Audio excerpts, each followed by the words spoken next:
Good morning. This is Odessa Wesleyan Church, and this is our journey through the Bible. And we are had quite the gap here over the last couple of weeks. I apologize that between traveling out of town and also being sick. I hope that nobody else out there got this nasty GI bug. And if you do, I'm glad you're still alive, because there was a few times in my life I was doubting. So we're going to pick back up with our Bible study, and we are going to be in 1 Samuel chapter 5, and we're going to look through chapter 8.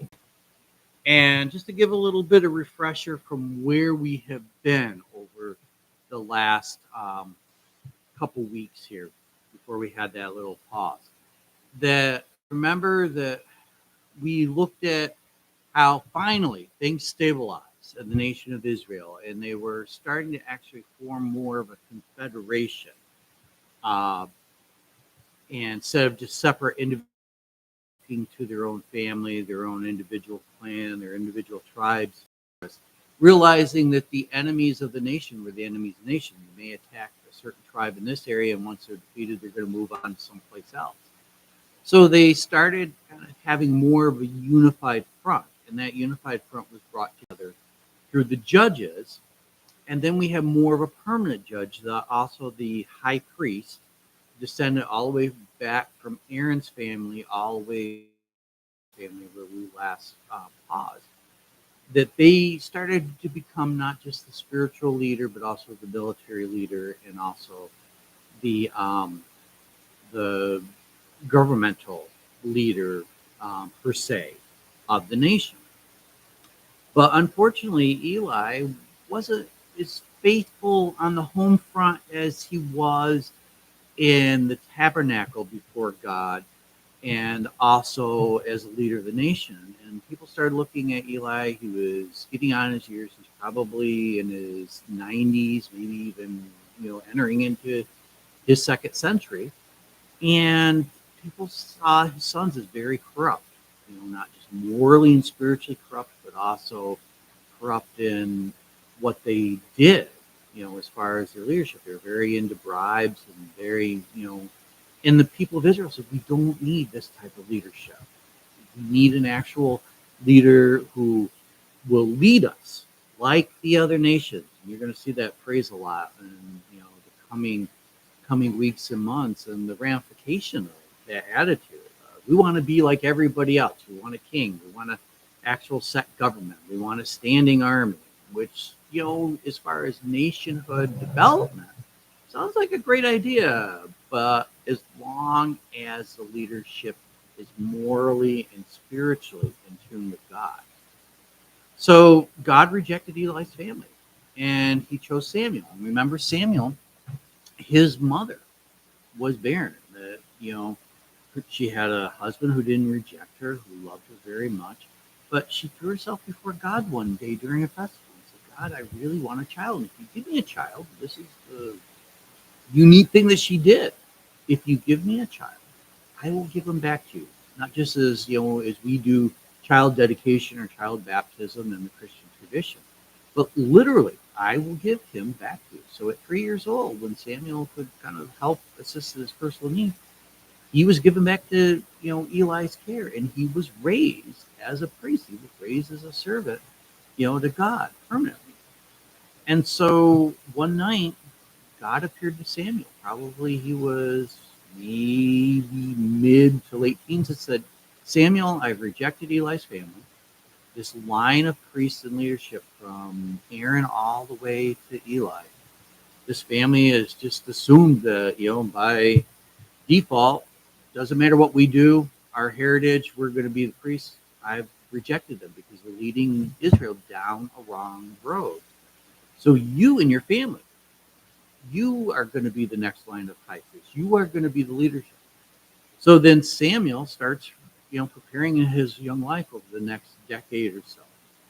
And he, takes up leadership immediately. A horrendous day in the history of Israel, that they lose the Ark of God, the very symbol of God's presence, the seat of God. That's what the ark was. It had the Ten Commandments in it, had other items in it, but it literally also is called the mercy seat. That's where, when the high priest enters the Holy of Holies, the place where God and um, man literally meet face to face, this is where God sits down. You know, he sits down and has a discussion with the human priest representing the people of Israel. 1 Samuel 5 through 8, Pastor Harry. Sorry about that. You just walked in a little late. You were looking at me. Where are we? And so this, they foolishly take this out as some kind of great symbol, because this was the practice of the people. That when you went to war, you took your idols, you took your symbols of your God, you scared to death the enemy. Say, hey, look at our God, he's with us. Well, the people of Israel, wanting to be like the other nations, said, hey, let's take our God with us, not realizing that our God is all present, that no matter where we go, God's there. He doesn't just need, this special holy of holies, this special, place where he sits. It's not some, good luck charm. The ark was not to be considered that. But that's what the people of Israel, they told Eli, we're going to take this. So they took the 2 sons. Well, unfortunately, that got stolen. And his, 2 sons, maybe they were defending it. We don't know, but they died in battle. And Eli's sitting by, the gate. Remember the symbolism of the gate of the, the city, the most important place. That's where the news, gets delivered. A runner comes from the battle, probably bloody and probably wounds and dirty and exhausted, and says to Eli, your 2 sons have died. The ark has been stolen by the Philistines. So that's like the symbol, like the presence of God just left us. We're all alone in this world now. And so Eli faints and he dies, breaks his neck and he dies. So now Samuel is taken over. Eli's family no longer, is high priest. It's now Samuel is starting this new line. So again, just a little bit of review. I'm ahead of myself again, but let me go back to my notes again. So Samuel was this child of promise. In chapter 1, we saw that his mother, who promised God, if she had a child, she would give that child as a gift of God. Remember, we talked a few weeks ago about this Nazirite vow. And this Nazirite vow was that your love for God was so much that you presented yourself to God. You shaved your head, and said, 7 days, 30 days, rarely we see, but for the rest of my life, I'm going to be a servant of God.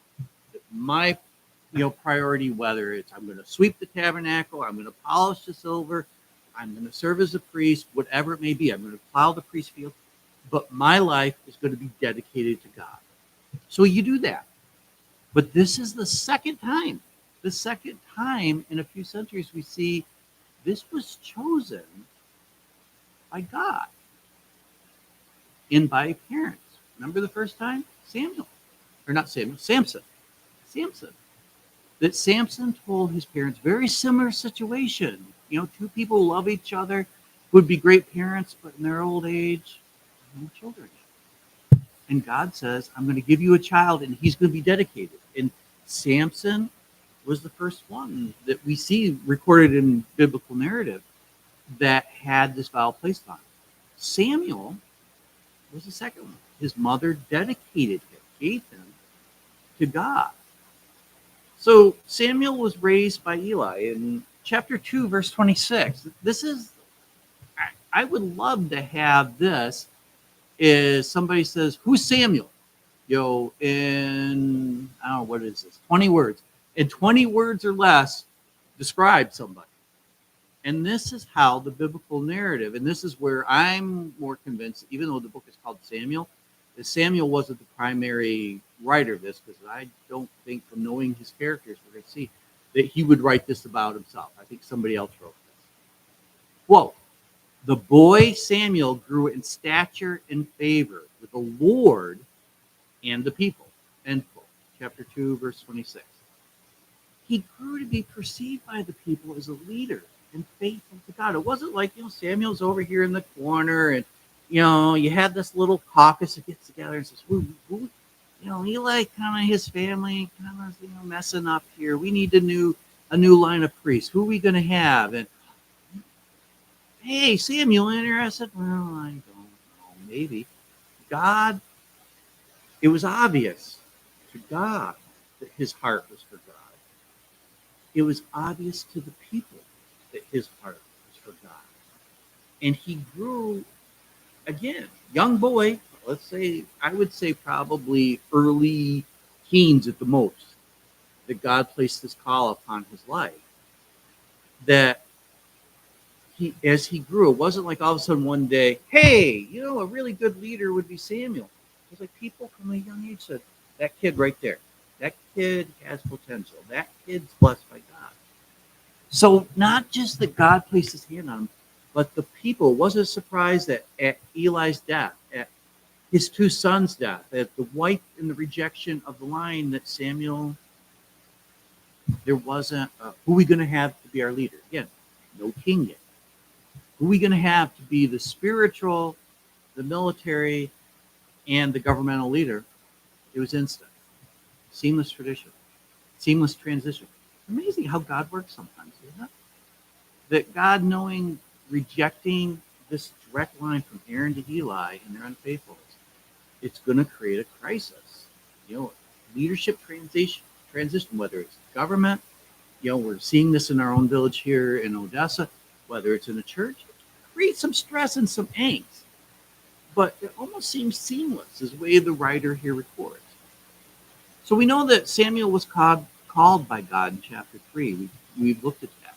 And God told him that he would become the high priest and the leader of the nation. Again, remember, Israel had no king in those days. The high priest acted in these three roles that we see now in at least most, well, not most, in democracies. We see these three roles of the political, the military, and the spiritual leadership is separated, three different people. But then, and all the way up through history, for good and bad, I'm not, saying that this should be, the example. But for good and bad, we've seen this in the majority of humankind that, it's been almost the priests have been subject to the king. The king is the high guy, the general's the high guy. But, that's not so much in our society now. So Samuel lived faithful for God. Chapter 3, I know I'm going back a little bit here in some of the chapters. Samuel grew. The Lord was with him. He fulfilled everything Samuel prophesied. All of Israel from Dan to Beersheba knew that Samuel was confirmed as prophet of the Lord. The Lord continued to appear in Shiloh because there he revealed himself to Samuel by his word. And Samuel's word came to all of Israel. So a couple points here, and that's chapter 3, 19 through 4, verse 1. First of all, Samuel had authority. Samuel didn't have authority of the sword. It wasn't that Samuel had, like as in other judges, had this group of fellow clansmen, fellow family members, other tribes, that had really sharp spears and really solid, shields. That I'm in charge because of me and my boys back here, my army, my gang. I'm in charge. Samuel's authority was given to him by God. That when Samuel spoke, others listened to him. I think it was Jesus in one of the Gospels that said, "You will know a prophet by if his words come true." Is that right, Pastor Harry, or was that Paul? I can't remember. I'm paraphrasing really badly. It's in the Bible. Trust me. If you want to know exactly, just Google it or let me know and I'll research it. But when Samuel spoke, others listened. If you're going to be a prophet, and again, a prophet is not just somebody who sees in the future and predicts something. Prophet in the Bible, and when we get to the prophets, the neat thing is that we need to kind of take our perspective of, prophecy we think is, we see in the National Enquirer and all this. This guy said that this is going to happen. JFK and Elvis are on Mars right now. All this stuff. That's not a lone prophecy. It's predicting the future. Prophecy is speaking a truth, and the truth is the truth, and you have authority to back it up. And so when Samuel spoke, And Samuel says, God wants this. God says to do this. The people looked at Samuel and goes, oh, that's a nice thing. They went, oh, Samuel was just talking to God yesterday in the Holy of Holies. You better listen. It's almost the implication of when in the Jewish tradition, when they talk about the prophets and Moses, they're talking about from Moses to what we would call the major and minor prophets. And Samuel is included in that. Why? Because he literally met face to face with God. So Samuel had authority. He was somebody, a prophet is somebody also who represents God to the people. I think that's a good thing. You spend time with God as a spiritual person and you're in a position of leadership and your society bases itself around your relationship to God, that you probably should be the one that represents the people to God by the way your actions and the way the words you say in your core values, right? That's kind of helpful. It'd be the same thing as, the salesman. I just recently bought a car that, the salesman saying, oh, this is a great brand, great brand. But then when you ask what he buys, well, I buy this other brand. That kind of sets off some, alarm bells in Pastor Brian's head that, okay, well, this car you're trying to sell me is really good. Are you just doing that for the commission? Which, hey, I'm not going to judge you on it. Or is there something, you being the salesman, you knowing all the ins and outs, the secrets of the corporation, the factory, go, I wouldn't own one of them cars. But Samuel walked the talk. He talked the walk. We used to use that phrase back in the 80s, in Christianity, meaning don't say you're Christian unless you're going to be a little Christ. And don't attempt to be a little Christ unless you're actually going to follow the way of Christ, which literally means Jesus said, don't follow me unless you're willing to die for me. Don't say you love me unless you follow the words, greater love has no one unless they lay down their life for another. The casual, being a Hebrew, the casual, well, yeah, what's your job? Well, I'm a high priest. No, Samuel was, I represent God to the Israelites. Every minute, every day, every breath, every word. And then the other part of it was, I represent you to God. Next time you want to get a little critical of your pastor, next time you want to go, do you really work? Think about it. What's the role of your pastor? Is not just to stand up and say some nice, pretty words for 20 minutes and lead you in some music once a week and send you off. Your pastor literally intercedes before God of the universe daily. And that same God speaks to your pastor and says, go tell my people that. Not saying that we hold them up and they do no wrong. Let's go back and look at Eli, and we'll look here in a few minutes at Samuel's life. They're still human. But think about who you're throwing mud at, whether to their face or behind their back, when you criticize them. Think about the role. In our free church tradition as Wesleyans, as Protestants, we kind of got away from that. It used to be wrongly. Before Luther, the priest could do no wrong.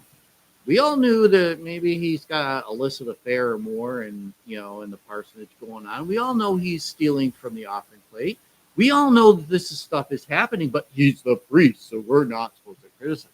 He's the Pope, and please don't criticize me if you're Roman Catholic. This was what Roman Catholicism was. If you look back in history of some of the popes, they're supposed to be this role of Samuel. They're like the farthest thing that you could expect of biblical Christianity. So we, and I say we Protestants rebelled against that. But we've gone so far now to our clergy is just, it's a paycheck. Just like selling vacuums, just like, going to the Ford factory and helping build a Ford Explorer, it's a job. yes, it's a way that our pastor and their family support themselves, but at the same time, it's a calling. It's a calling. My father, a Vietnam veteran, used to say to me, I could never do what you do as a paramedic. That's my main job. And I look at him and said, you went to war. And what I do is nothing compared to that. Everybody is called to do something different. I'm just preaching a lot of sermons here today. I apologize. This is my what you do for a living is a calling if you're a Christian. It's not just your paycheck, it's a calling. And your pastor, that's even more responsibility because there's no separation. There's no like I'm going to go on Sunday and present my people to God, and God's going to, intercede on me through them, and then Monday I'll go do whatever I want to do. It's 375 seconds. Okay, and see, I can say that because I'm the assistant, and this is not what I do for a living. This is what I do because yes, God's called me, but it's so I can say that stuff. So if you have any comments, Pastor Tammy's going to forward them to Pastor Brian, and he will talk to you. All right. So and obviously Samuel was intimate with God. He was intimate with God. That if you're going to walk into the presence of the holy, powerful God who said, think about creation for me. Let there be, and you fill in the blank. Even just one thing. Let there be light. And it happened. Not the universe thought about it. Not that, okay, well, the angels gathered around God's throne and said, okay, this light thing, what are you talking about? What do we have to do? What is light? No, he said, let there be light. And bam, there was light.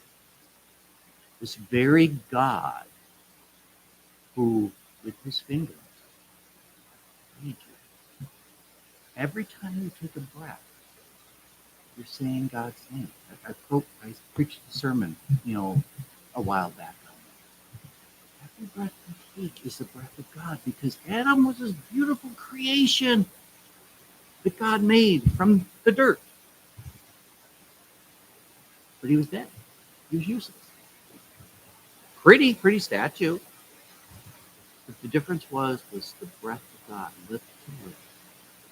So when you breathe, whether you're a Christian or not, when you breathe, you're saying the name of God. You're breathing. You would not be breathing without God.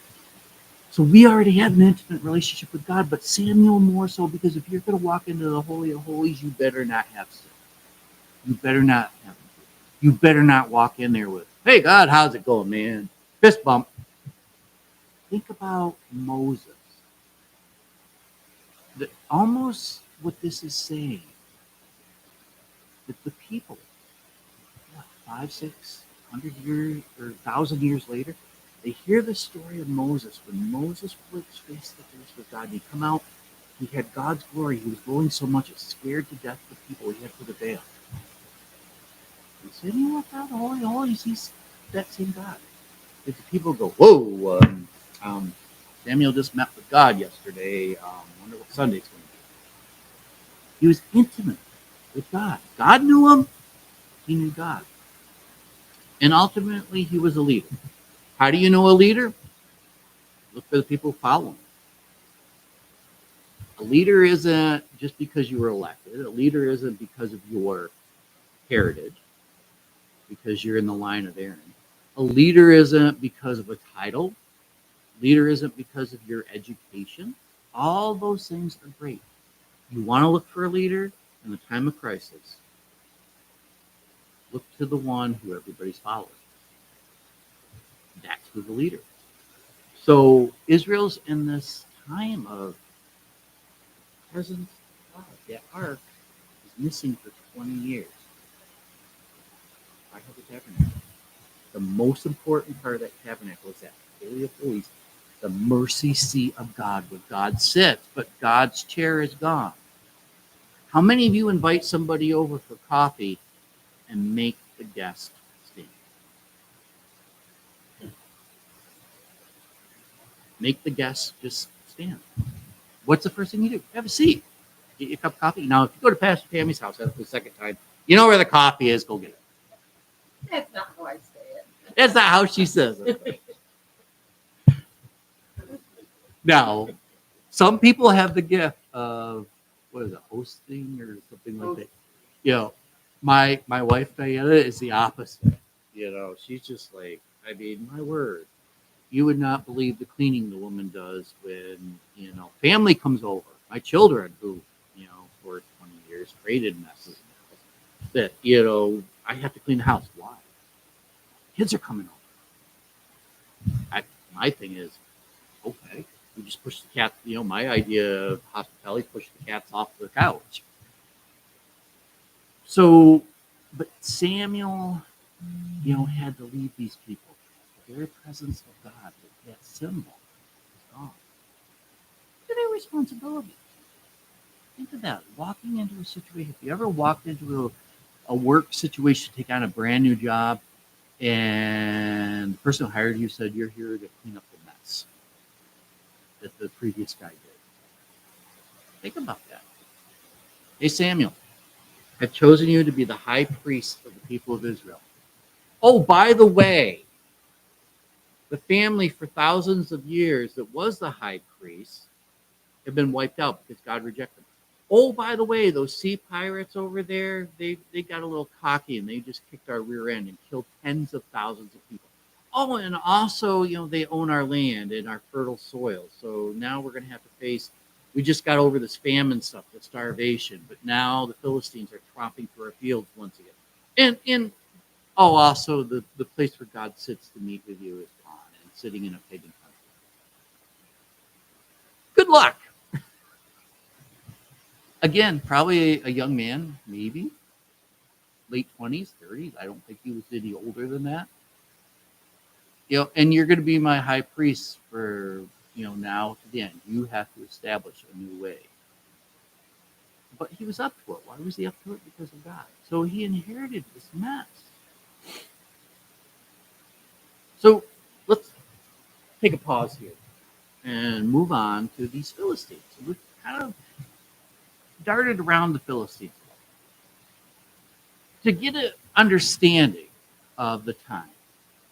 Gods, and I use that word in quotes in small letters, gods were viewed as territorial up until probably, I would say, the Greek and Roman era. That gods were viewed as you had a god of this district, this neighborhood, this nation. That god was there. Yeah, they were up in heaven, but this was, over here in the coast of the Mideast, the god Dagon. He was the god. Yeah, the Hebrews, okay, well, the Hebrews have their god. Their god's over there where they live. And the Egyptians have their god Ramsey, and so on and so forth. The gods, they were the gods of this area. They didn't have this concept of one true God until you start to see one Hebraic, approach to monotheism, one God. But the Greeks kind of started to bring in this idea of universal gods. The gods were over all of the earth, all of humanity. Didn't matter if you were in Athens or in China. The supreme gods, they rule. So, but at this point, the gods were limited. So the Philistines brought this concept of their god Dagon. And Dagon was worshipped prior to the Philistines. We see this in the history of humankind. We see this idea pop up of this god.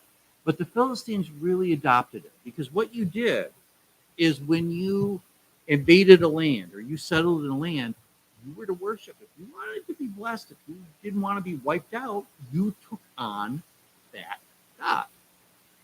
Contrast it to the God of the Hebrews, who said, no, I'm the true God. It doesn't matter if you're in the promised land. It doesn't matter if you travel down to Egypt. It doesn't matter if you travel to the coast. It doesn't matter if you go off across the ocean or across the river. You are to take me as the God. I am your God.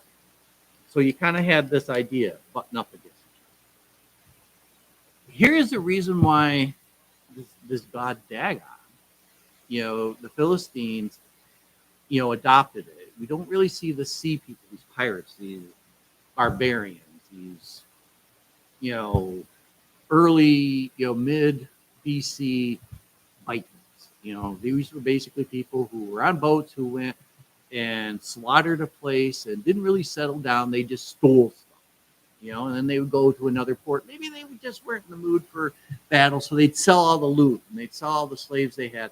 Then they kind of start to run out of money and stuff, so they go someplace else. And that's they just, they were the. You ever met somebody who just likes to stir the pot?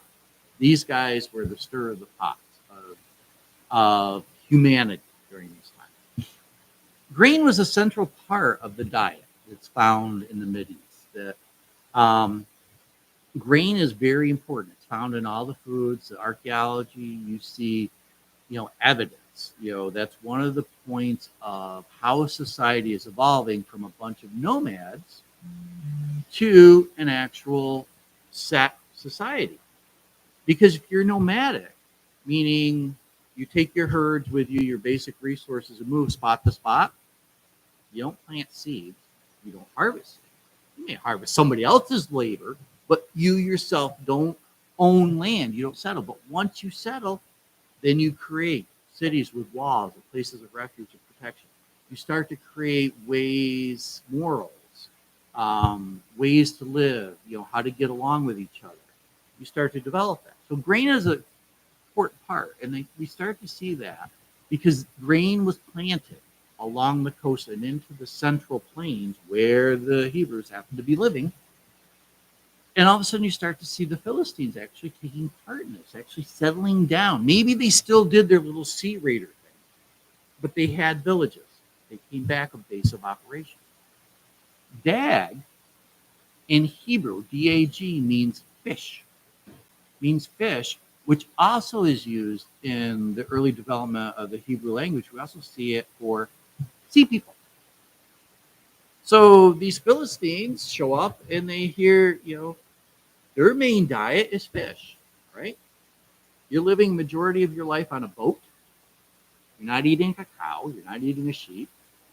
You're not eating fresh fruit. You're eating fish in the sea. So, which is totally different from what the Hebrews, that wasn't their diet. They were farmers and herdsmen, so that was a contrast. So a common practice is when you had a great victory in battle, you took the goods, you took the defeated soldiers, as slaves, you took them to the temple and showed your God, hey, look what we did by your blessing, by your power. So the Philistines had this big battle. I'm going back to that. And they all of a sudden took this thing that these Israelites were all happy and excited about. And maybe some of the Israel, captured, soldiers said, what's the significance of this big golden box? Well, that's where our God sits. Your God sits in that? Cool. We're going to take him and, rub his face into it and throw him in front of Dagon. Hey, Dagon, who's a statue. Look, we brought you this, seat where these little Hebrew gods, we just kicked their butt. So they put it in the temple and they have this great celebration. Well, look at the result.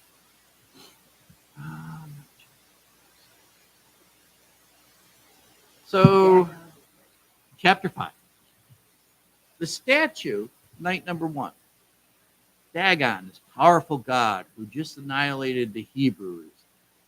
The God who lived there in the land before the Philistines showed up. The God of the land, who they didn't adopt. They adopted the God of the coast, the God of the rain, right? So this God Yahweh, he's represented by this Ark of the Covenant. Put it in front. They come back the next day, probably a little hungover, probably a little overstuffed from their feast and festival. This giant statue of Dagon is face down before the Ark of the Covenant. Think about that. If you and your people say you, the God, are powerful and mighty, are you going to bow down before the defeated God, or are you the defeated God going to bow down before you? looking back on it, there would have been a little bit of a sign of this God of the Hebrews, this God Yahweh, that he toppled over, the statue of Dagon. Well, the people didn't quite get it. So what do? Does the God right himself? Nope. He needs human beings to right. Next, they continue on with their festival, continue on with their day. Next night they come in. The statue is not only on the floor, but he was in the doorway like he was fleeing. Think about that. That he was fleeing from the Hebrew God. I don't know if you've ever been in a house fire emergency in a building. This just happened yesterday. When people get panicked in emergency, they don't look out for their own safety. They run. They want to get away from it. That's what happened, unfortunately, at a cheer competition this weekend. Fortunately, a friend of mine, her family left his frat. People got panicked because of the false alarm, and tens of thousands of people are trying to make for the exit. And that's why I teach you a little secret to safety when you're in a public building. When you walk in, my wife up the wall when I do this, I look for the fire exits and I look at the main ones where the most obvious people will go to. And my back of my little brain is, if there's an emergency, I'm going in the opposite way. Because we are herd people. Why do you think God called us sheep? We need somebody to lead us. And when we get panicked, we run. Well, Dagon's running from this God that they defeated in battle? What the heck? And not only did he try to flee his own temple, he's on the ground with his arms broken. I think it's significant he was on his face, too. And on his face again. Yeah. Think about that. How useful are you as a pirate? Anybody ever seen a no-armed pirate? A no-armed fisherman? Very useful. And are you going to worship something that has no power, that can't do something? When we say, could you do this for me? What's the very first thing we think of in our head? Can you use your hand? Pastor Tammy, you'll see this later. Ask me to do something. Without my hands, I can't do it. She needs to do to illustrate something in this sermon coming up.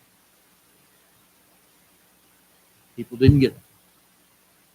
They put their broken God up and continued to worship and didn't get the power. And again, the ark isn't the power. Don't follow that road down. The ark is a symbol of the powerful God. So then they're afflicted with tumors and rats. Now, very rarely will you find a society that a rat is a good thing. There are some religions that kind of, and they're sects. They're not even the whole religion. They're little tiny, temples or whatever. But rats are a symbol of disease and dirty. We were watching a show last night, that, based in Pittsburgh, and everybody's panicking over, these rats got let loose in this emergency room. And finally, the one intern, his first day there, got so annoyed, he threw a blanket over this rat, picked it up, and snapped its neck. And all these city dwellers are like, what? He goes, listen. This kid was from Iowa. He goes, we do rats. He goes, we have dogs for rats. He goes, what's the big deal? It's a rat. But most of us, you find a rat in your house, you freak out. Ew, gross. These people didn't get it. Finally, they're like, okay, get him out of the city. He must not like our city. They send him to the next city. Guess what happened? Tumors, rats. Doesn't really say, but I think their statue of Dagon.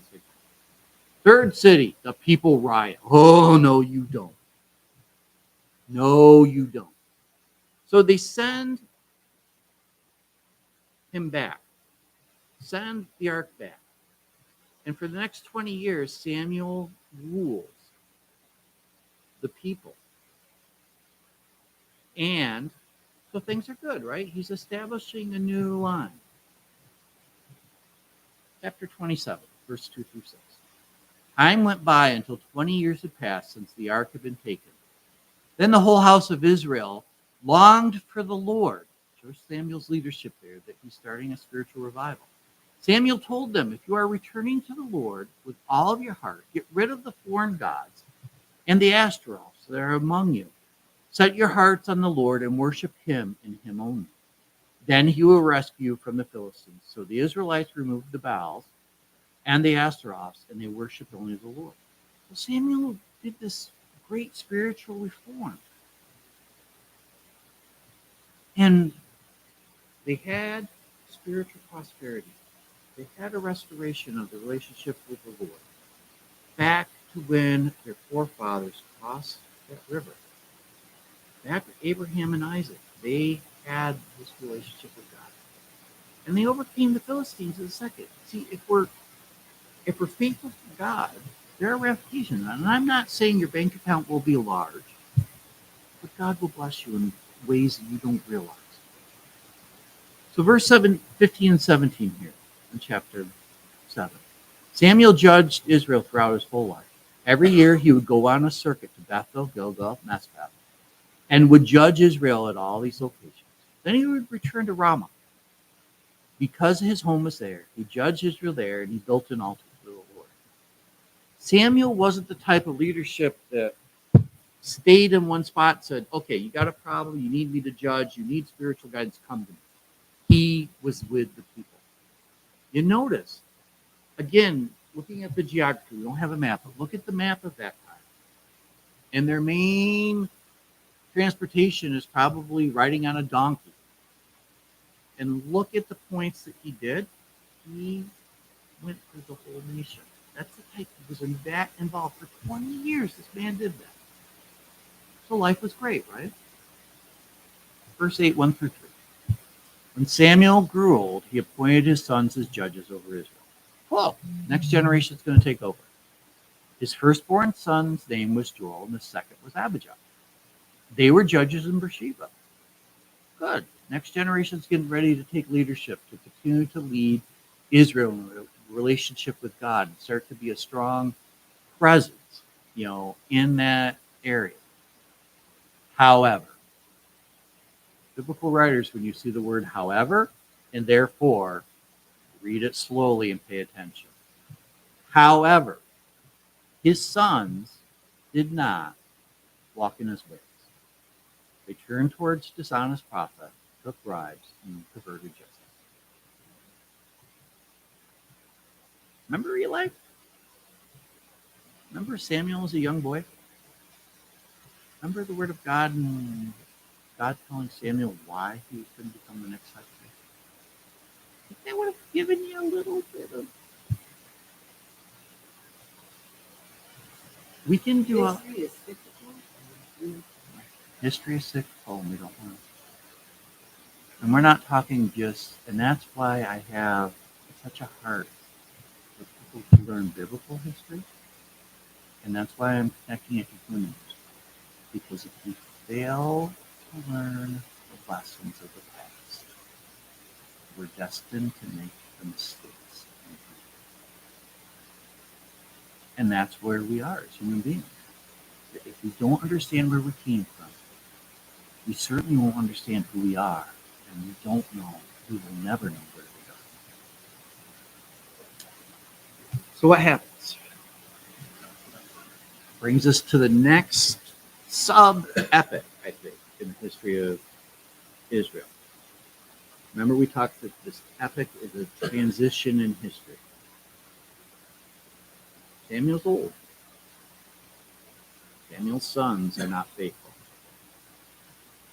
Israel sees the other nations. And what's the key to powerful? Because what happened in the Philistines, they didn't have one king. They had 5 central kings. They're all related.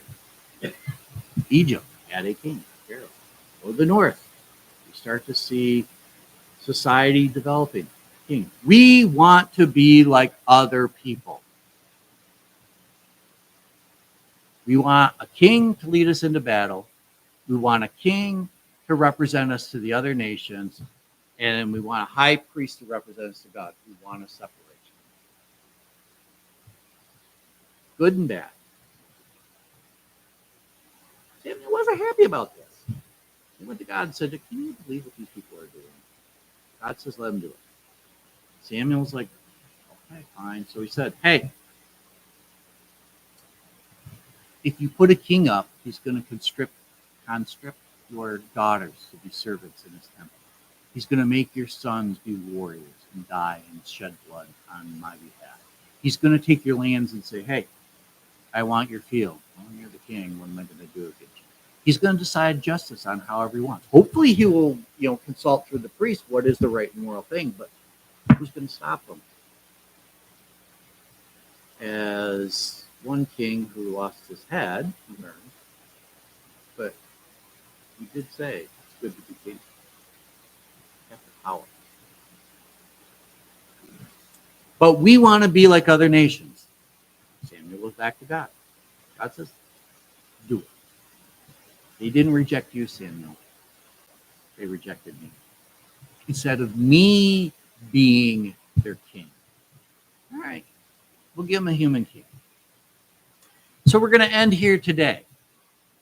And we will see Israel turning from what we would call a theocracy, seeing that every part of their society revolves around their relationship to God, to a monarchy, that every part except their spiritual, their religion aspect of their life becomes separated and is focused around a human being and then their relationship with God. Instead of being like this, you're going to see a drift, and a drift through the rest of Israel. Now, as we talk about this, I'm not saying we should have a priest instead of the president or a priest instead of the mayor. I'm just saying we need to understand if the human being, what makes a human, is not your mind separated from your heart, and your heart is separated from your outward actions. They're all one, and they all have to be God-centered. Or else great ramifications will happen. So next week, 1 Samuel 9 through 15. Let's close in prayer. Lord, thank you for your glorious presence. We know that your presence isn't dictated on some beautiful piece of art or a specific place, but you are present. Thank you for that, God.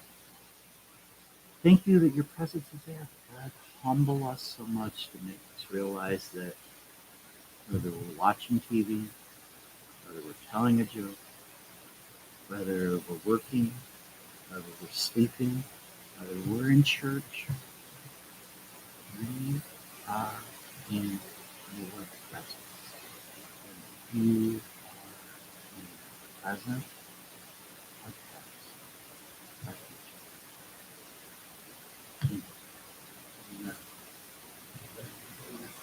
future. Chapter 9.